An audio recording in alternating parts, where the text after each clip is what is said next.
अस्सलाम वालेकुम जी। जी, हम लोग चैप्टर नंबर 12 पढ़ रहे थे और हम लोगों ने इससे रिलेटेड काफ़ी चीज़ें देख ली थी। हम लोगों ने पहले कंडेंसेशन रिएक्शंस देखा। कंडेंसेशन रिएक्शंस क्या होते हैं कि दो या दो से ज़्यादा मॉलिक्यूल्स आप लोग के पास आपस में कंडेंस हो जाती हैं। कोई चीज़ एलिमिनेट हो भी जाए या ना भी हो तो उसे हम कंडेंसेशन रिएक्शंस का नाम देते हैं। जैसे कि वो दो अल्डिहाइड भी हो सकती हैं, उनमें से कोई चीज रिमूव होके नई प्रोडक्ट बन जाए, या कोई दो कीटोन हो सकते हैं, वो आपस में उनमें से कोई चीज रिमूव हो तो कोई चीज बन जाए, तो ऐसे रिएक्शंस को हम कंडेंसेशन रिएक्शंस का नाम देते थे। कल फिर मैंने प्रोटीन की मिसाल दी कि प्रोटीन जो होता है वो 10,000 अमाइनो एसिड से मिलकर बना होता है और एक का अमाइनो ग्रुप में से H आता है और कार्बोक्सिलिक ग्रुप से OH आता है। ये आपस में मिलकर वाटर बना देती हैं और बाकी अमाइनो और कार्बोक्सिलिक ग्रुप आपस में कंबाइन हो जाते हैं। ये हमने बात कर ली थी, ठीक है। फिर कंडेंसेशन रिएक्शंस की पहली टाइप हमने देखी जिसे हम लोगों ने नाम दिया था aldol condensation reactions. Aldol condensation reactions वो होता था जिसमें कार्बोनाइल कार्बन के साथ अल्फा कार्बन का मौजूद होना लाजमी है और अल्फा कार्बन के ऊपर अल्फा हाइड्रोजन का मौजूद होना लाजमी है। अगर किसी कार्बोनाइल कार्बन के साथ अल्फा कार्बन और अल्फा कार्बन के साथ अल्फा हाइड्रोजन मौजूद होती है तो वो वो जो आपके पास है अल्डोल कंडेंसेशन रिएक्शंस देता है, बाकी वाले एलिमेंट्स नहीं देते, ठीक है।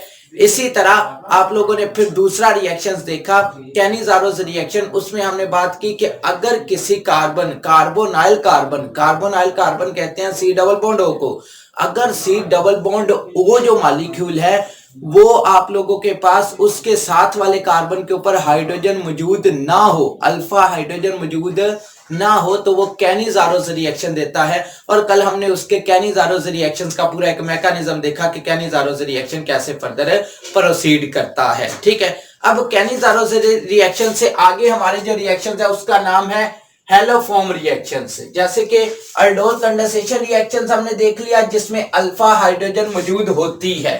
दूसरा हमने कैनिज़ारोस रिएक्शन देखा जिसमें अल्फा हाइड्रोजन मौजूद नहीं होती। और तीसरी टाइप जो रिएक्शंस की है वो हेलोफॉर्म रिएक्शंस है।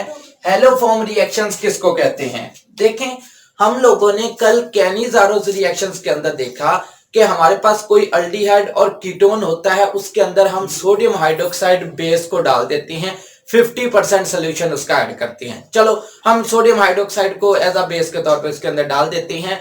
कैनिज़ारोस रिएक्शन और हेलोफॉर्म रिएक्शन में एक ही सिर्फ मेजर डिफरेंस है कि यहाँ पे आप कोई ना कोई हैलोजेंस भी ऐड करोगे। पहले में आप अल्डिहाइड लेते थे, सोडियम हाइड्रोक्साइड डाल देते थे, उसमें देखते थे अगर उसके पास अल्फा हाइड्रोजन मौजूद है तो ठीक है। फिर हमने दूसरा रिएक्शन देखा कि अल्फा हाइड्रोजन मौजूद नहीं है तो फिर आप लोग सोडियम हाइड्रोक्साइड डालते थे और फिर आपका रिएक्शन होता था, उसे हमने कैनिज़ारोस रिएक्शन का नाम दिया। अब है हेलोफॉर्म रिएक्शन। हेलोफॉर्म रिएक्शंस में आपने अल्डिहाइड या कीटोन लेना है और साथ में आप लोगों ने कोई ना कोई वो जो आप लोग के पास बेस है वो भी आपने ऐड करनी है। और तीसरी चीज जो इसमें ऐड करनी है, कोई ना कोई हेलोजेंस ऐड करनी है, क्योंकि हमारा जो रिएक्शन है वो हेलोफॉर्म रिएक्शन है। तो हेलो मीन हेलोजेंस को आप उसके अंदर ऐड करवाओगे। हेलोजेंस कौन कौन सी हैं आप लोग के पास, वो आप जानते हो कि फ्लोरीन है, क्लोरीन है, ब्रोमीन है और आयोडीन है। याद रखिएगा, फ्लोरीन के साथ इतना स्टेबल प्रोडक्ट नहीं बनता, हमारे पास फाइनल प्रोडक्ट नहीं आती। हम लोग फ्लोरीन को यूज नहीं करते, हम ज्यादातर जो सहारा लेते हैं वो क्लोरीन, ब्रोमीन और आयोडीन का सहारा लेते हैं। इसी को हम लोग यूज करते हैं अपने रिएक्शंस के अंदर, ठीक है। अब कैसे, देखो जरा, ये मेरे पास एक कोई भी अल्डिहाइड है, या अगर दोनों साइड पे अगर आप इस रिएक्शंस के ऊपर गौर करो तो कार्बोनाइल कार्बन के साथ इधर भी एक आर चेन है, इधर भी आर चेन है, तो इसका मतलब है ये कीटोन है। कीटोन के अंदर मैंने आपको कहा कि एक बेस भी ऐड करते हैं और बेस के साथ कोई ना कोई तीसरी चीज हैलोजेंस भी ऐड करते हैं, ठीक है। तो हैलोजन्स और बेस ऐड करेंगे तो क्या क्या प्रोडक्ट बनेगी, वो चीज आप लोग को इस मैकेनिज्म से समझ में आएगी। ये बातें हम बाद में डिस्कस करेंगे, क्योंकि जब ये बात कंफर्म होगी तो फिर इजीली आप लोग को पता चल जाएगा। ये मैकेनिज्म खैर आपकी बुक में के अंदर डिस्कस तो नहीं किया होगा, लेकिन हम मैकेनिज्म से इजीली अंडरस्टैंड कर सकते हैं कि हैलोफॉर्म रिएक्शंस प्रोसीड कैसे करती हैं। ठीक है, देखो हैलोफॉर्म रिएक्शंस में यहां पे अगर मैं रिएक्शंस ही लिखूं, फॉर एग्जांपल ये मेरे पास एक ग्रुप है इस तरीके से CH3C डबल बॉन्ड O और H, ये एक अल्डिहाइड ग्रुप है।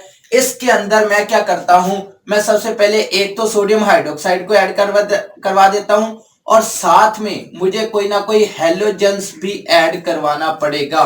और हैलोजेंस डाई एटॉमिक फॉर्म के अंदर एग्जिस्ट करती हैं, fluorine F2, bromine Br2, chlorine Cl2 और आयोडीन I2 की शक्ल में मेरे पास होता है।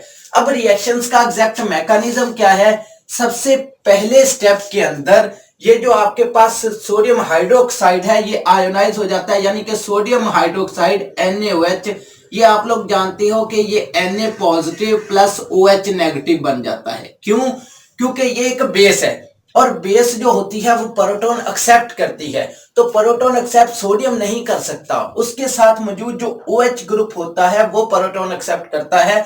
तो यहाँ पे NaOH जो होता है वो Na पॉजिटिव और OH नेगेटिव के अंदर कन्वर्ट हो जाता है, या आपके रिएक्शंस के अंदर ये अपने आयंस के अंदर कन्वर्ट हो जाता है। ये समझ ले इसका पहला स्टेप है कि सबसे पहले जो सोडियम हाइड्रोक्साइड है, क्योंकि तीन ही एलिमेंट्स हैं, एक तो आपका रीजेंट जिसके साथ आप रिएक्शन करवा रहे हो ये आपका रीजेंट है, ठीक है, दूसरा आप लोग के पास कोई हैलोजेंस और तीसरा आपके पास कोई बेस है। ठीक है, तीन चीजें। तो सबसे पहले बेस आप लोग के पास Na पॉजिटिव और OH नेगेटिव के अंदर कन्वर्ट हो जाती है।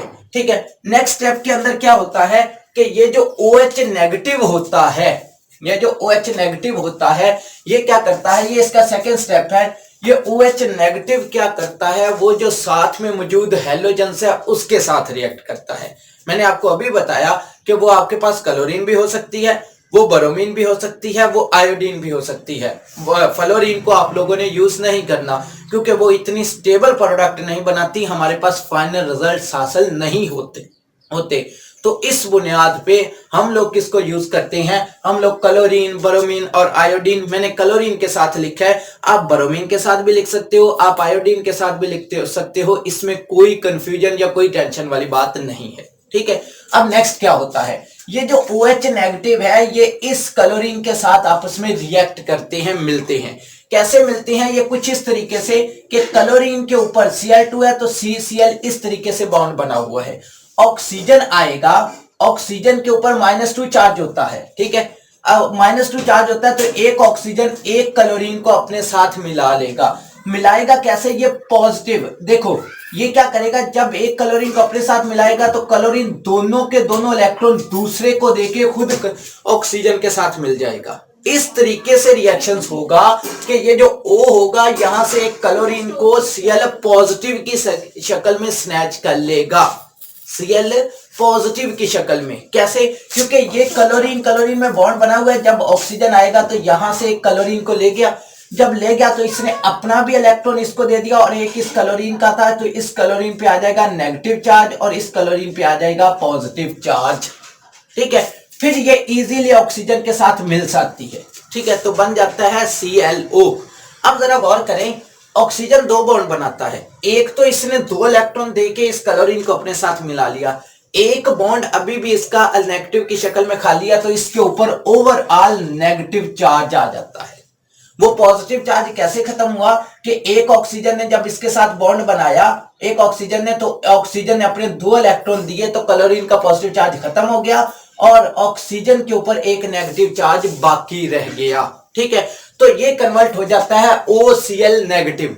ये नेगेटिव का मतलब है ऑक्सीजन पे नेगेटिव चार्ज है, क्योंकि ऑक्सीजन ने 2 बॉन्ड बनाने हैं और यहां पे एक के साथ बना हुआ है, तो इस वजह से इसको हम OCl नेगेटिव के नाम देंगे। ठीक है, तो OCl नेगेटिव का मतलब है ऑक्सीजन के ऊपर नेगेटिव चार्ज आ गया। दूसरा, क्लोरीन ने दोनों के दोनों इलेक्ट्रॉन ले लिए थे तो दूसरे क्लोरीन के ऊपर भी नेगेटिव चार्ज आ गया, तो वो भी आपके पास Cl नेगेटिव बन गया और पीछे रह गया H। H से ऑक्सीजन हाईली इलेक्ट्रोनेगेटिव होता है, ये H से इलेक्ट्रॉन को स्नैच कर लेता है तो H के ऊपर पॉजिटिव चार्ज आ जाता है तो आपके पास एक H पॉजिटिव आयन जनरेट हो गया। तो ये तीन चीजें बनती हैं कि पहले हैलोजन से, याद रखिएगा ऑक्सीजन की इलेक्ट्रोनेगेटिविटी दूसरे नंबर पे 3.5 है और क्लोरीन की 3.2 है, बाकी एलिमेंट्स के नीचे है। तो ये बात ज़हन नशीन कर लें कि जब भी ये रिएक्शन होगा, इस रिएक्शंस के अंदर ऑक्सीजन के ऊपर पार्शियल नेगेटिव चार्ज होगा, हैलोजेंस के ऊपर पार्शियल पॉजिटिव चार्ज होगा। तो जो ये प्रोडक्ट बनेगी, एक तो नेगेटिव चार्ज आ गया ऑक्सीजन की वजह से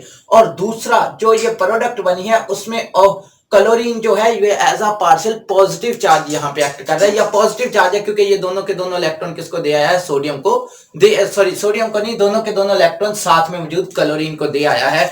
तो दूसरे स्टेप के अंदर ये आपके पास प्रोडक्ट बन जाती है, एक OCl नेगेटिव, एक Cl नेगेटिव और एक क्या बन जाता है आप लोगों के पास Cl नेगेटिव और साथ में आपके पास H पॉजिटिव बन जाता है। ठीक है, तो ये दूसरा स्टेप है। ठीक है, थर्ड स्टेप के अंदर क्या होता है, थर्ड स्टेप में आप लोग के पास जो OCl नेगेटिव होता है ये क्या करता है, ये इस कार्बन के ऊपर, ये कार्बोनाइल कार्बन है, ये कार्बोनाइल कार्बन के साथ मौजूद अल्फा कार्बन है और अल्फा कार्बन के साथ अल्फा हाइड्रोजन मौजूद है। तो ये क्या करता है, ये यहां से हाइड्रोजन को स्नैच कर लेता है। इसके 3 मॉलिक्यूल आते हैं। ठीक है, तो एक क्या करेगा, एक हाइड्रोजन को हटा देगा यहां से और उसकी जगह पे क्लोरीन ऐड हो जाएगा। दूसरा क्या करेगा, दूसरे हाइड्रोजन को हटा देगा, वो अटैच हो जाएगा। और तीसरा क्या करेगा, तीसरे को हटा के उसकी जगह पे ऐड हो जाएगा। जब ऐड होगा तो यहां से 3 H चले जाएंगे और यहां पे पीछे 3 O रह जाएंगे, ये आपस में मिलके 3OH नेगेटिव बना देंगे। ठीक है, यानी कि ये जो आपके पास कोई भी अल्डिहाइड और कीटोन रिएजेंट है, इसके साथ 3 मॉलिक्यूल आते हैं OCl नेगेटिव के, एक क्लोरीन एक H को, दूसरा क्लोरीन दूसरे को, तीसरा क्लोरीन तीसरे H को वहां से हटा देगा और हटाने के बाद खुद उसकी जगह पे जाके अटैच हो जाएगा। जब अटैच हो जाएगा तो आपके पास इस तरह से बन जाएगा, कार्बन के तीनों साइड पे क्लोरीन आ गई और ये जो 3 H हैं और 3 O है ये आपस में मिलके 3OH नेगेटिव बना देंगे। ठीक है, तो ये इसका थर्ड स्टेप था। फोर्थ स्टेप के अंदर क्या होता है कि ये जो OH नेगेटिव होता है उनमें से 3 में से कोई एक OH नेगेटिव वो क्या करता है, वो इस कार्बोनाइल कार्बन के ऊपर अटैक करता है। आप लोग जानते हैं इसके ऊपर पार्शियल नेगेटिव चार्ज है, इसके ऊपर पार्शियल पॉजिटिव चार्ज है, तो वो इलेक्ट्रोफाइल कार्बन के ऊपर अटैक करता है। जब इलेक्ट्रोफाइल कार्बन के ऊपर अटैक करता है तो ऑक्सीजन, होना तो ये चाहिए कि अटैक करे और ऑक्सीजन का ये डबल बॉन्ड टूट जाए, ऐसा नहीं होता। यहां पे क्या होता है कि ये वाला है, जैसे ही वो अटैक करेगा नेगेटिव चार्ज के साथ तो 2 इलेक्ट्रॉन के साथ इस कार्बन से बॉन्ड बना लेगा और ये जो दोनों के दोनों इलेक्ट्रॉन हैं ये किसकी तरफ चले जाएंगे, कार्बन की तरफ चले जाएंगे और कार्बन क्लोरीन बॉन्ड क्या हो जाएगा, ब्रेक हो जाएगा। ठीक है, तो ये OH ग्रुप इसके साथ जाके अटैच हो गया तो आपके पास RC डबल बॉन्ड OH बन गया और ये जो CCl था 3 वो नेगेटिव की शक्ल में अलग हो गया। ठीक है, फोर्थ स्टेप के अंदर क्या होगा कि वो जो CCl3 है वो क्या करेगा, ये एक एसिड है, क्योंकि देखो अगर गौर करें तो ये कार्बोक्सिलिक ग्रुप बन रहा है, तो ये एक एसिड है और एसिड वो होता है जो H पॉजिटिव आयन डोनेट करता है। तो ये एक एसिड है, ये H पॉजिटिव आयन डोनेट करेगा, वो जो CCl3 जो होता है वो H को यहां से ले लेगा और आपके पास बना देते हैं CHCl3 और ऑक्सीजन पे नेगेटिव चार्ज आ जाता है। ठीक है, नेक्स्ट स्टेप के अंदर क्या होगा कि यहां पे अगर आप गौर करें तो एक Na पॉजिटिव भी था ना, ठीक है, तो एक Na पॉजिटिव आएगा वो इस O के साथ मिल जाएगा और ONA बन जाएगा। ठीक है, अब यहां पे काफी ज्यादा मॉलिक्यूल यूटिलाइज हुए हैं। एक तो ये कि यहां पे आप लोग के पास 3 ये वाले अटैच हुए हैं, तो इसका मतलब है ये 3 मॉलिक्यूल आपको लेने पड़ेंगे इस तरीके से, फिर ही होंगे। तो इसका मतलब है ये वाले भी 3 लेंगे, 3 सोडियम बन जाएगा और 3 ही हाइड्रोक्सिल ग्रुप आप लोग के पास बनेंगे। ठीक है, तो हाइड्रोक्सिल ग्रुप जो आप लोग के पास बनेंगे वो क्या करेंगे, वो OH नेगेटिव, वो उनमें से कुछ ऐसे होंगे जो आप लोग के पास आगे कन्वर्ट हो जाएंगे वाटर के अंदर, OH नेगेटिव के हाँ कन्वर्ट हो जाएंगे वाटर के अंदर, और सोडियम जो है, सोडियम वो साथ में मौजूद कोई भी दूसरी जो हैलोजेंस होती हैं, वो जो क्लोरीन वापस रह गया था। चलो यहीं पे बता देता हूं, ये जो OH नेगेटिव है ये इस H के साथ मिलके H2O बना देगा, वाटर के मॉलिक्यूल बना देंगे, और ये जो क्लोरीन है ये रह जाने वाले सोडियम के साथ मिलके क्या बना देगा, Cl नेगेटिव के साथ मिलके NaCl सोडियम क्लोराइड बना देगा। तो इस तरीके से ये वाली इसकी फाइनल प्रोडक्ट बन जाएंगी। ठीक है, रिएक्शंस का मैकेनिज्म बहुत ही कॉम्प्लिकेटेड है, बहुत मुश्किल है, और हम लोगों ने ये चैप्टर नंबर 10 के अंदर भी डिस्कस किया था, जहां पे हम लोगों ने कहा था कि मेथनॉल को जब हम एथनॉल से डिस्टिंग्विश करते हैं तो हम इस टेस्ट को आइडोफॉर्म टेस्ट का नाम देते थे। अल्हम्दुलिल्लाह, आइडोफॉर्म टेस्ट का नाम देते थे, हमने वहां पे इसको यूज भी किया था। ठीक है, लेकिन ये मैकेनिज्म फिर दोबारा रिपीट करता हूं, बहुत इंपॉर्टेंट है आप लोग के एग्जाम के पॉइंट ऑफ व्यू से और आप बाकी पॉइंट ऑफ व्यू से भी, कि सबसे पहले बेस आपके पास आयंस के अंदर कन्वर्ट हो जाती है Na पॉजिटिव और OH नेगेटिव के अंदर। पहला काम तो आपकी बेस कन्वर्ट होगी, क्योंकि 3 रीजन है और उनमें से एक तो इस तरह से कन्वर्ट हो गया। दूसरे स्टेप के अंदर क्या होता है कि वो जो OH नेगेटिव है वो इस क्लोरीन के साथ रिएक्ट करता है, एक OCl नेगेटिव, एक Cl नेगेटिव और एक H पॉजिटिव के अंदर कन्वर्ट हो जाता है। ठीक है, 2 स्टेप हो गए। थर्ड स्टेप के अंदर जो OCl नेगेटिव है वो अल्फा कार्बन से अल्फा हाइड्रोजन को रिमूव कर देता है। 3 इसके मॉलिक्यूल आते हैं, वो तीनों के तीनों हाइड्रोजन को क्लोरीन रिमूव कर देता है, उसकी जगह पे खुद अटैच हो जाता है, और यहां से 3H, यहां से O, और ये आपस में मिलके क्या बना देते हैं, OH ग्रुप जनरेट कर देते हैं। ठीक है, यहां तक क्लियर हो गया। नेक्स्ट स्टेप के अंदर वो जो OH नेगेटिव था जो हमारे पास हासिल हुआ है वो अटैक करता है इस इलेक्ट्रोफाइल कार्बन के ऊपर, क्योंकि यहाँ पार्शियल पॉजिटिव चार्ज है, क्लोरीन के ऊपर पार्शियल नेगेटिव चार्ज है, पार्शियल नेगेटिव पार्शियल पॉजिटिव, तो वो इसके ऊपर अटैक करता है, और अटैक करने के बाद ये जो कार्बन क्लोरीन बॉन्ड है ये यहाँ से ब्रेक हो जाता है। तो आपके पास कुछ ये वाली प्रोडक्ट बन जाती है CCl नेगेटिव, CCl3 नेगेटिव, और ये जो आपके पास OH ग्रुप इसके साथ बन गया तो ये एक एसिड बन गया। ठीक है, फोर्थ स्टेप के अंदर आप लोग बखूबी जानते हैं कि जो एसिड होता है वो H पॉजिटिव आयन को एक्सेप्ट करता है या H पॉजिटिव आयन डोनेट कर सकता है। तो डोनेट जब करेगा तो ये जो H है ये CCl3 के साथ मिलके CHCl3 बना देगा, और आप लोग के पास साथ में ये जो एसिड है वो एक नेगेटिव की शक्ल में आयंस में कन्वर्ट हो जाएगा।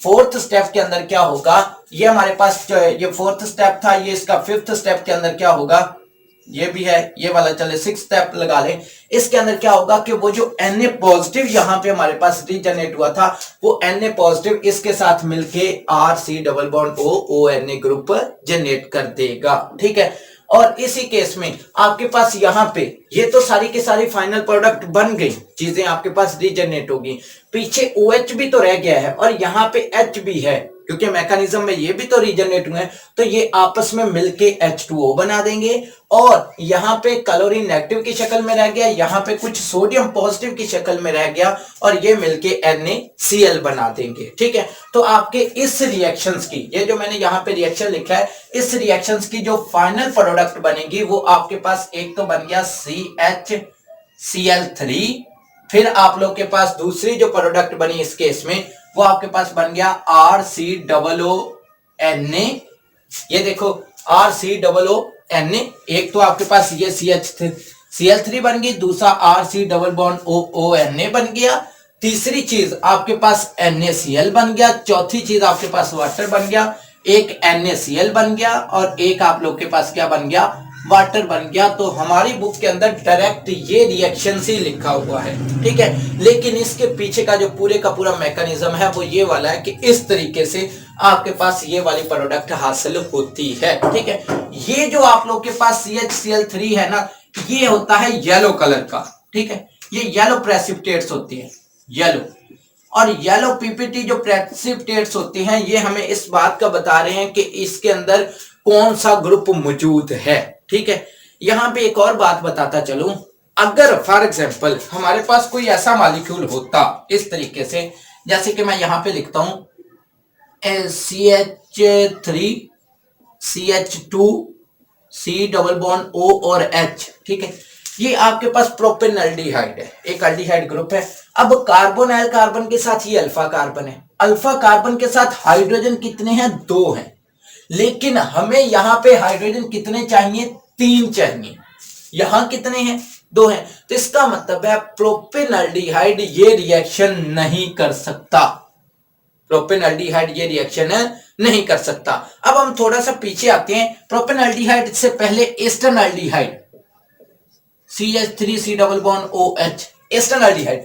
एस्टरनल्डिहाइड में ये कार्बोनाइल कार्बन के साथ अल्फा कार्बन है और अल्फा कार्बन के साथ 3 हाइड्रोजन मौजूद है, और हमारी रिएक्शंस की कंडीशन भी यही है कि 3 हाइड्रोजन का होना लाजमी है। तो इसका मतलब है एस्टरनल्डिहाइड जो है वो एलोफॉर्म रिएक्शन देगा और येलो कलर के प्रेसिपिटेट्स बना देगा, ठीक है। इसके उससे पीछे अगर जाएं तो आपके पास आ जाता है HC डबल बॉन्ड OH। इसमें तो अल्फा कार्बन ही नहीं है, तो अल्फा कार्बन के साथ अल्फा हाइड्रोजन भी नहीं होगी, तो ये भी आपके पास रिएक्शंस ये वाले नहीं देगा। तो इसका मतलब है इस टेस्ट को हम यूज कर सकते हैं एस्टरनल्डिहाइड को बाकी सारे अल्डिहाइड से डिफरेंशिएट करने के लिए या डिस्टिंग्विश करने के लिए, ठीक है। क्यों डिस्टिंग्विश करने के लिए? क्योंकि जाहिर सी बात है आप लोग के पास कार्बोनाइल कार्बन होगा इस तरीके से C डबल बॉन्ड O, और उसकी एक साइड पे H का होना लाजमी है, अल्डिहाइड के लिए एक साइड पे H का होना लाजमी है, ठीक है। अब लाजमी है तो इस साइड के ऊपर अगर आपके पास ये चेन इस तरीके से CH2 CH3 बढ़ जाएगी, तो अल्फा कार्बन के साथ अल्फा हाइड्रोजन ही 2 हैं, चाहे जितनी मर्जी पीछे चेन लगाते रहे, हमें उससे कोई गर्ज नहीं। हमने ये देखना है कि अल्फा हाइड्रोजन 3 लाजमी हों।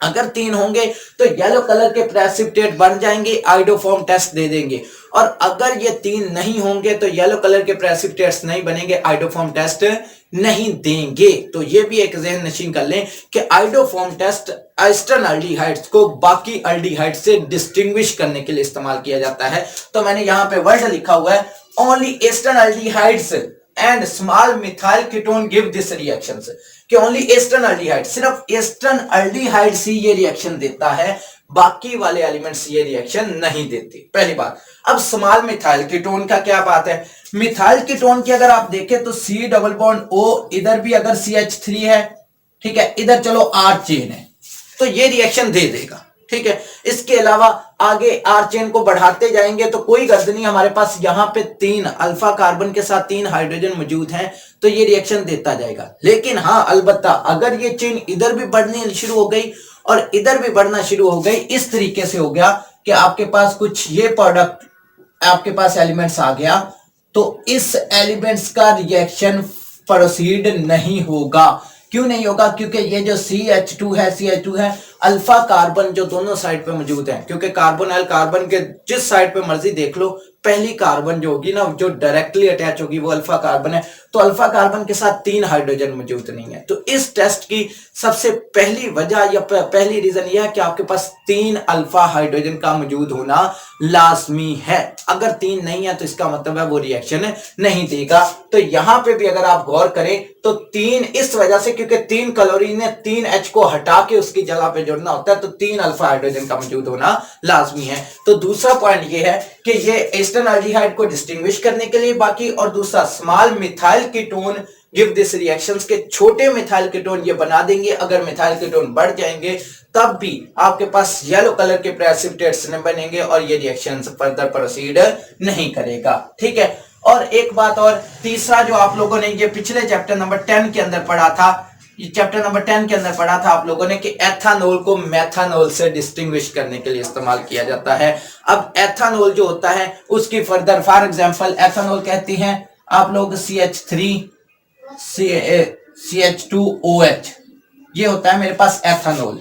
एथानोल को कैसे डिस्टिंग्विश करने के लिए, सबसे पहले आप इसकी कैटालिटिक ऑक्सीडेशन करते हो, और ये एक अल्कोहल है, और अल्कोहल की जब आप कैटालिटिक ऑक्सीडेशन करते हैं तो ये कन्वर्ट हो जाता है अल्डिहाइड में, और अल्डिहाइड आपके पास एस्टरनल्डिहाइड बन जाता है, ठीक है। जब एस्टरनल्डिहाइड बन जाता है तो कार्बोनाइल कार्बन के साथ अल्फा कार्बन मौजूद है, और अल्फा कार्बन के साथ 3 अल्फा हाइड्रोजन भी मौजूद है। चलो मैं इधर लिख देता हूं CH3 C double bond OH, ये एस्टरनल्डिहाइड बन जाता है, और एस्टरनल्डिहाइड के साथ अल्फा कार्बन भी मौजूद है, अल्फा हाइड्रोजन भी मौजूद है, तो ये वाला एलिमेंट्स ये वाले रिएक्शंस देगा, ठीक है। तो मेथानोल ये रिएक्शन एथानोल ये रिएक्शन देता है। अगर आपके पास इस तरीके से होता CH3OH मेथानोल होता या मिथाइल अल्कोहल होता, तो यहां आपके पास जो इसकी फर्दर जब आप ऑक्सीडेशन करते तो आपके पास बन जाना था H डबल बॉन्ड OH, एक अल्डिहाइड बन जाना था। और ये जो फॉर्मेल्डिहाइड है ये वाले के अंदर अल्फा कार्बन मौजूद नहीं है, तो अल्फा कार्बन के साथ अल्फा हाइड्रोजन भी नहीं है, तो इसका मतलब है ये वाला रिएक्शन से नहीं देगा। तो इसको आइडोफॉर्म टेस्ट का भी नाम देते हैं। बेसिकली किसी भी रिएक्शंस के अंदर येलो कलर के प्रेसिपिटेट्स जो बनते हैं ना, वो हमें बताते हैं कि क्या चीज है। ठीक है, येलो कलर के प्रेसिपिटेट्स अगर बन जाए, येलो कलर के प्रेसिपिटेट्स आपके पास बन गए, इसका मतलब है वो या तो ईस्टर्न अल्डिहाइड है। अगर आप अल्डिहाइड के अंदर डिस्टिंग्विश देखते हो कि अल्डिहाइड में से कौन सा है, तो अगर येलो प्रेसिपिटेट बन जाए तो ईस्टर्न अल्डिहाइड, वरना कोई और है। और अगर येलो कलर के प्रेसिपिटेट्स ना बने तो फिर कोई और है। अगर कीटोन हो तो आप ये अंदाजा लगा सकते हो कि येलो प्रेसिपिटेट्स बन गए तो इसका मतलब है वो कोई कीटोन है। अब कीटोन कोई छोटा हो सकता है, उसके लिए फर्दर टेस्ट किए जाते हैं, लेकिन येलो कलर के प्रेसिपिटेट्स इस कंपाउंड के बनने की वजह से होते हैं जो हमारे पास यहाँ पे रीजनरेट हुआ है। ठीक है, ये येलो कलर का होता है, तो येलो कलर के प्रेसिपिटेट से बताते हैं कि कौन सा कंपाउंड है।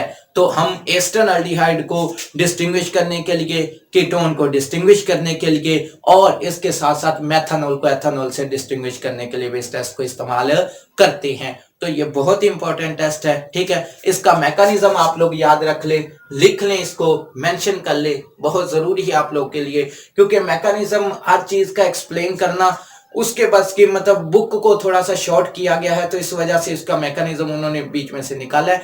तो आप लोग की कोशिश हो कि आप मैकेनिज्म के साथ लिखे, तो ये बहुत ही फायदेमंद साबित होगा। ठीक है, और इससे रिलेटेड अब आपको कोई भी क्वेश्चन हो तो आप मुझसे पूछ सकते हैं। तो आज के लिए इतना ही, अल्लाह हाफिज।